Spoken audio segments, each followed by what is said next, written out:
Morning YouTube, how's it going? Welcome back to the channel. Obviously it's Chris and we're back with another video. And today I'm going to show you my KTM 390 Duke. So let's have a look and have a little bit of chat about it. The reason we bought this is this is without a shadow of a doubt the cheapest KTM in the UK at the time of me buying it. I've looked on eBay, I've looked on like Facebook Marketplace, Gumtree, all the sort of usual places you look for a bike, and this was the cheapest one I could find. The reason we've bought this is purely because it was such an amazing opportunity that I couldn't turn it down. So the bike itself is obviously the 390 Duke. Obviously I bought it from a police auction, and when I bought it there was what's the word I'm looking for? So, as with pretty much every bike I buy, the bike's got problems, and this one is, without a shadow of a doubt, has the same sort of issues. Now, I wasn't actually intending to buy this. You may say, well, why did you bid on it? I didn't think I'd be the winning bidder, and if you stick around to the end of the video, I'll tell you what I paid for it. And then you can agree or disagree with me if you think this is worth a go. So, the bike itself is the 390 Duke. As you can see, she is looking a little bit tatty around the edges. Nothing could go clean won't fix initially. So I believe, and this is only believe because I don't actually know, I think this is not one of the first years, but Mark 1 390 Dukes, I think it was 2017, that they actually gave it an overhaul, introducing digital dash, bigger front disc, and I think that was the only changes. And I think they also moved the exhaust, because currently the exhaust on the bike's stock, and it currently sits under the rear trailing arm. So the issues, right? You've waffled on enough, Chris. What are the issues? So here's the issues. No keys. So no keys, which is standard for most bikes I buy. This is all out. I think they've upgraded to braided brake lines, which is nice to see. So we're going to have the yoke off and drill out where the ignition barrel should sit. Again, nothing we haven't done before. There's an ignition. No clutch sweep, no clutch gear. No petrol cap. Now this is the real issue with the bike, is we don't know what the number plate is. Now, obviously the number plate on bikes in Britain sits at the rear of the bike. It came with no number plate. It also came with a tyre, which is down to the cords. So that's clearly going to need replacing. The other issue is, on these bikes, where the frame number is currently got any sort of number of things over it. So there's a potential that there's a red, it's under here, the VIN. There's no VIN on there, but also the possibility on the engine. So today's sort of job is we're going to try and get this fairing off, to have a look under here to see if I can find the VIN number for the bike. If we can find the VIN number to the bike, we're in a good place. If not, then we are sort of going to be in problem central. So hopefully, I'm just sort of finding all sorts on this bike at the moment, to be honest with you. I have no idea what that does. There's something there, some random switch down there, if you can see that. So that's random. Seat, not so good. Wiring, now the fuse box, this is interesting. Okay, so that's the main fuse there, that's missing. So I don't even know what half of this does. I think that's where the OBD port is. So this has been ripped up, nice leaf. That's pretty moist. Definitely going to be no power in the battery. And Global Auctions, where we got it from. No, sorry, Global and/or Recyclers, where we got it from. So she is pretty rough. Yeah.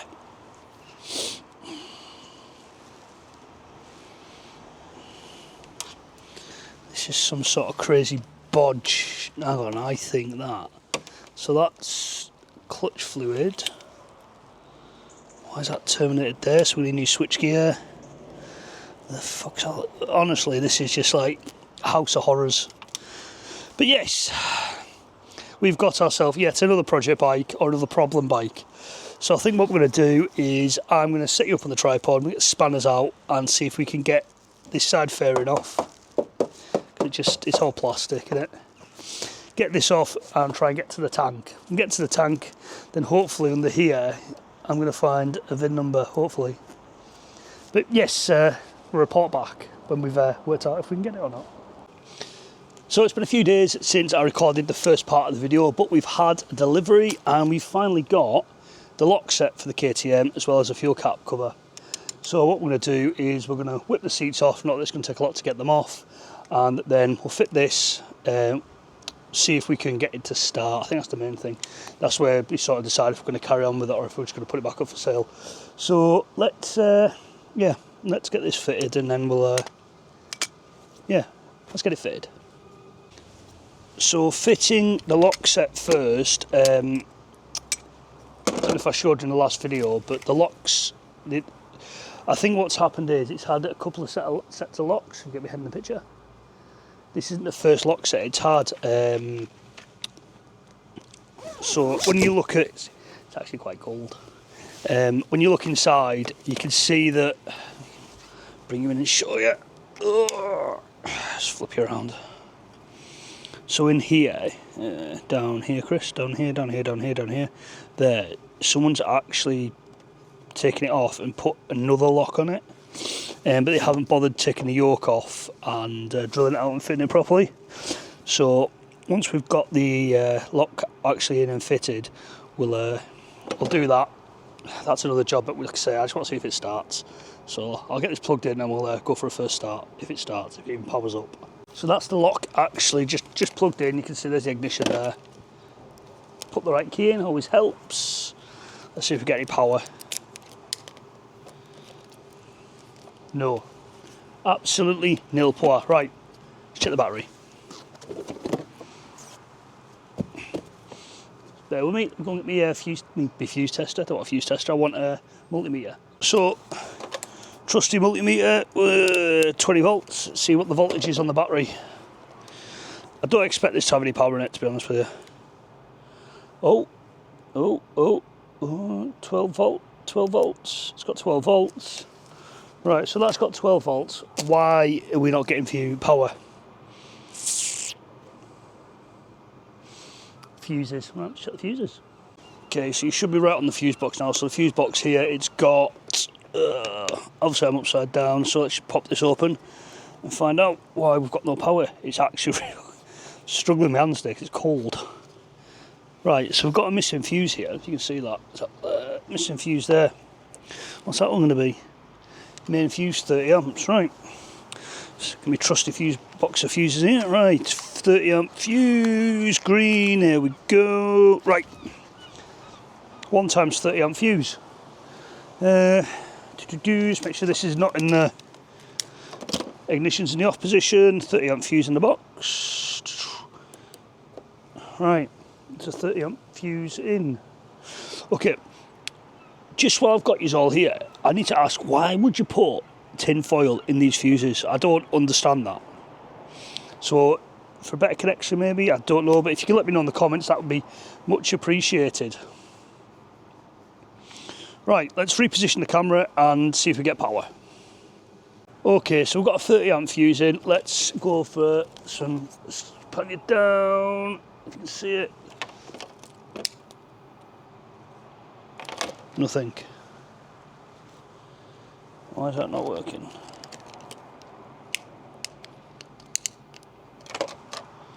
Not a sausage. Right.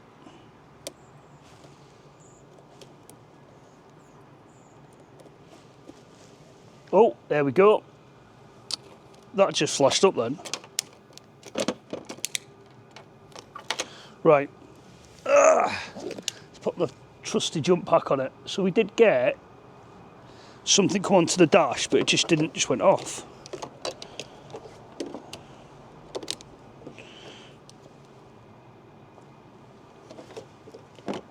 Right, that's boosting the battery.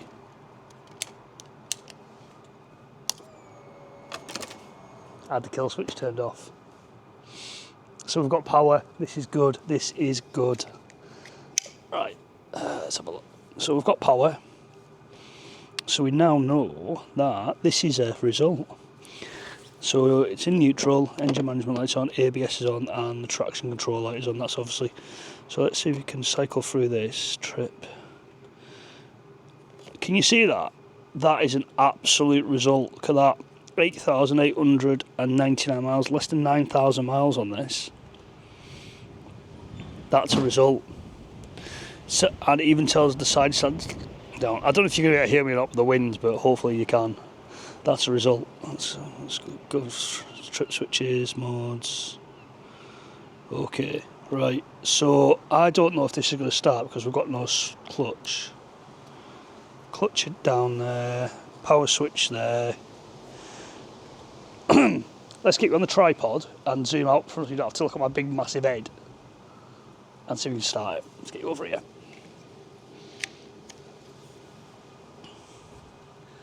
I can honestly say it's bloody cut. It's sun beautiful, but it's freezing. Right, wish me luck. Oh, it cranks. Come on, come on. Oh, it's thinking about it.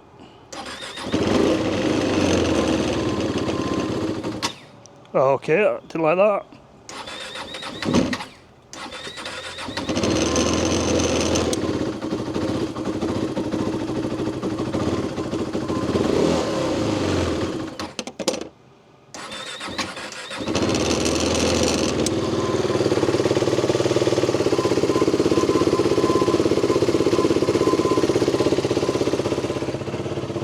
It's a runner. Right, let's have a look. It's not sounding particularly healthy.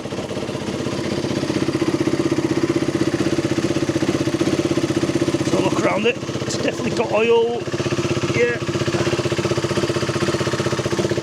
I think these 390s are a single cylinder. Yeah, so it's a 390 single cylinder, but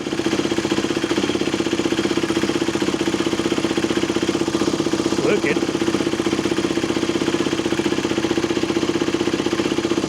That's a result, that. I'm quite impressed with that. I am genuinely impressed. I didn't think that was going to run. Don't get me wrong, it doesn't sound healthy by any way, shape or form, but we know it runs, so that's 99% of the problem.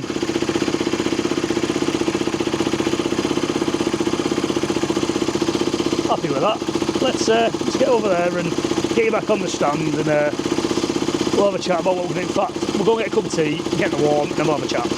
So yes, you join me back in the shed. It's a bit warmer with a cup of tea. So I've just been looking there. So it's 390, so it's nearly a 400cc, liquid cooled, single cylinder. Oh, 4-stroke. Freaking hands are freezing. Yeah, so single cylinder 4-stroke, so we're obviously going to have to get that light in his honk really bad, sorry. Is that better? That's better. So it's still running now, which is good. So it's a single cylinder 4-stroke, so we're going to have to just get the plugs off, out, service it properly, give it new plugs, new oil, new grips, new levers, new indicators, just basically a recommission, basically. The biggest problem I've got is currently I don't have a registration for it, and where you would normally expect to find the VIN number isn't there, so that could be a problem. So what I'm going to do when I've drank my tea, what I'm going to do, let that come to temperature, drink my tea, and then we're going to have a look and see if we can find the VIN on it. Wish us luck. Right, so let's just start taking bolts and stuff out. I don't actually know what's what, to be honest with you, but we'll start taking these out and try and get. Is that even recording? That's recording. Just try and get down to the frame. So there's a screw there, Allen bolt there. There's a screw here. So I'm assuming that this is just a bit like a, what are they called? Oh, bloody hell, what are they called? Like the LXR, it's all like just plastic fairings on it. It's all plastic, yeah. Screw there, bolt there, screw there, so we'll take that screw out.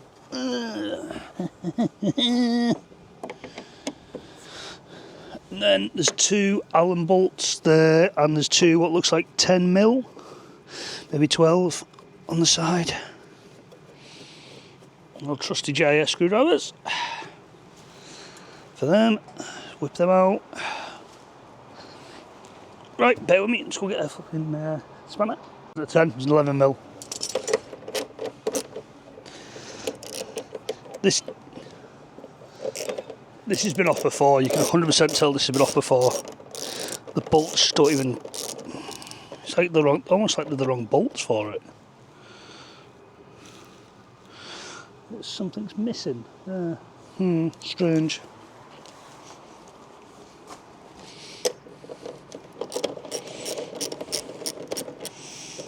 Right, no, it's not actually missing, it's for the seat slip thing, you idiot, Chris. Right, so that's that out. Is that going to come up? Right, so that comes away. Is there anything under this sticker? So that's going to lift.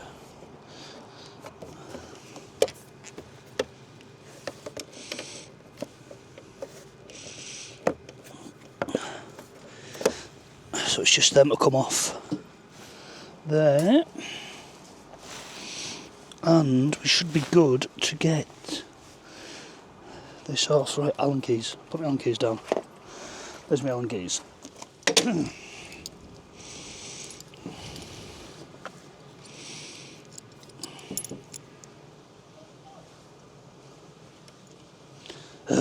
Missus, hang on, bear with me.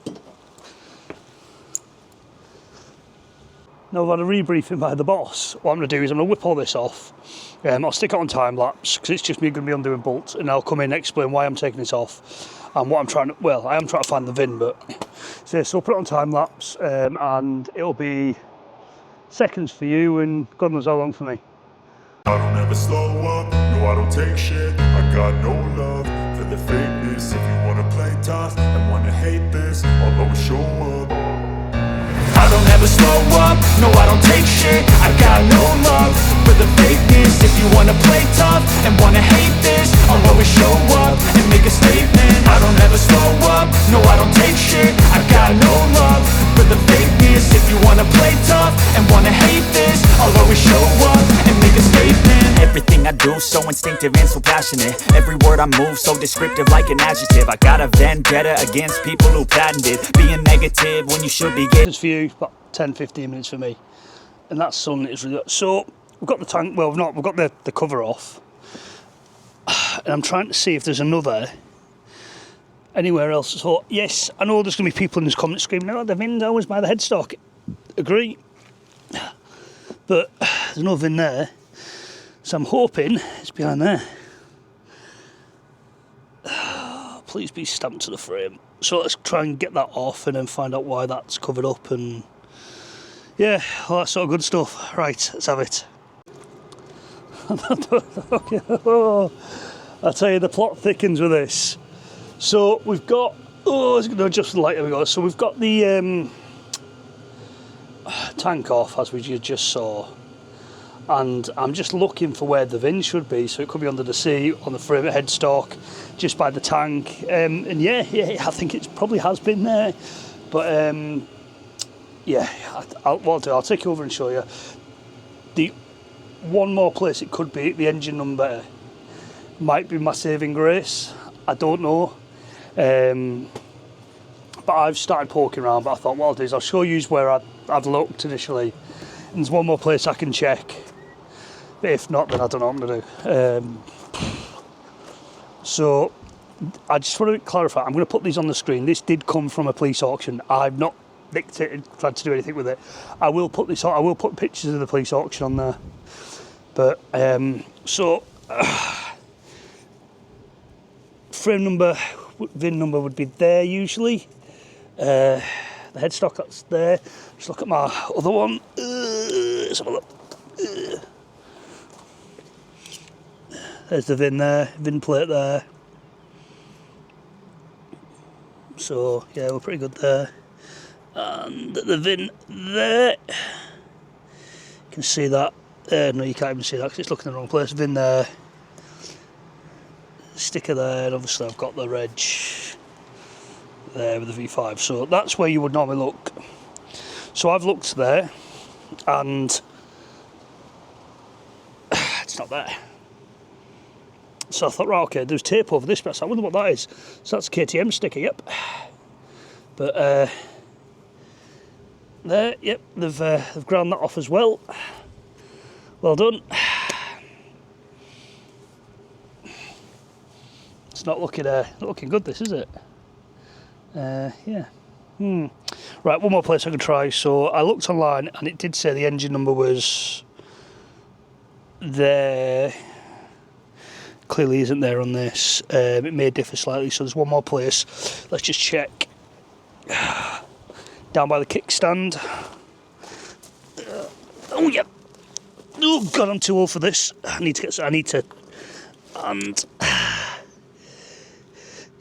and if you can see that there, I've had that. And that's completely smooth, but I think it's covering something, so I'm gonna have a bit of a poke around, see if I can get that plate. It looks like it's a plate of some description. Let's see if I can get it off. And yeah, I'll take it from there. Send help, wish me luck. So, bit of an update. So, what I'll do is I'll quickly just walk you around. So, we have come to look for the VIN number for the bike. So, we bought it with no registration, which is fine. It's not usually a massive deal. But there was no reg plate with the bike, okay? So, took a bit of a gamble. So, usually you'd look for the VIN number on the bike on the headstock, which is just here. I don't know if you can see it because of the way the sun is, but it would sit here usually. That's where it is on my other ones. On KTM's, they also put it on the frame here, but as you can see, this has totally been ground away. There's nothing even legible there. So I'm sorry if the sun's in the way, but that's where we are. So my next sort of protocol was, well, let's check the engine number. So I found the engine number, or what's left of the engine number, which is down here. I'll just show you down here now. Because I actually thought, like I said previously, I thought that was a plate or something over it, but it's not. So extreme close from my grid in there. If you can see that, it's been ground off from there back, from there forward. So I thought that was a plate, but it's not. So I thought they just plated over it, but when you feel it, there's a lip, and so yeah, they've totally ground off everything. So I thought maybe I could get a V5 from the engine number. So I think it is a 15 plate. Yeah. So I think it's a 2015 model, because from what I understand that they changed the dash on. Oh god, that's close, isn't it? So they changed the actual dash on here from. For a bike, if it wants to pan down, you can see that. So this has got the digital dash. So I believe this bike originally came out in 2000. I've seen a 2006 model. My camera skills are horrendous today. So yeah, my camera skills are horrendous. But it was originally 2006 that it came out, from what I've seen. I think maybe earlier. Oh no, 2012. And it came out the digital dash, the 390. Because originally it was a 200, I think. So the dash, either way, it's irrelevant. So what we've got to do is to try and get a new VIN for this. We need to email DVLA, and yeah, it's going to be about 6 weeks. So this video will go out, and then there's not really a lot we can do on that bike until we get a VIN for it, really. We can't MOT it. We can't do anything because it's got no registration. Bit disappointing, to be honest with you. Yeah, I took the gamble, and that's all on me. But I just think that maybe, the police auctions maybe should have. I don't know. It's totally up, totally up for you. Interested to hear what you've got to say in the comments about it. Yeah, really interested. So please, guys, thanks for taking time to watch. Don't forget to like, comment, subscribe. I get we're ending on a bit of a downer, but we know it runs, so that's a good sign. But there's going to be no more progress on that until I get a VIN, because I can't really do anything without a VIN number. I can't MOT it. I can buy parts for it, but then I could end up it just sitting there. So that one's going to get parked. Next video is going to be on the FZR. That is getting finished this side of Christmas. Keyway done, and the 2 Triumphs will be finished. Just for a little bit of context, what we're going to do is, because I am so busy with everything else I've got going in my life, the amount of bikes we've got on the channel are going to massively reduce. We'll still have the KTM, that's just going to sit in the background now until I get a VIN. I can't really move on with that. Both Triumphs are going to go. Hopefully we'll get them done the next couple of weeks, and then the only thing will be on the channel will be the FZR till that's complete, and then we'll look for the next one. So we're just going to slow down. We're not going to have 5, 6 on the go, because it's just too busy. I'm too busy. We'll slow down one at a time, and it might be a little bit repetitive, a little bit boring until they're done, but that's sort of the way things are going to have to go for the time being. He says, I know I'm probably going to end up buying something stupid anyway, but anyway, guys, thanks for taking time to watch. Don't forget to like, comment, subscribe. Peace out. Catch you next one.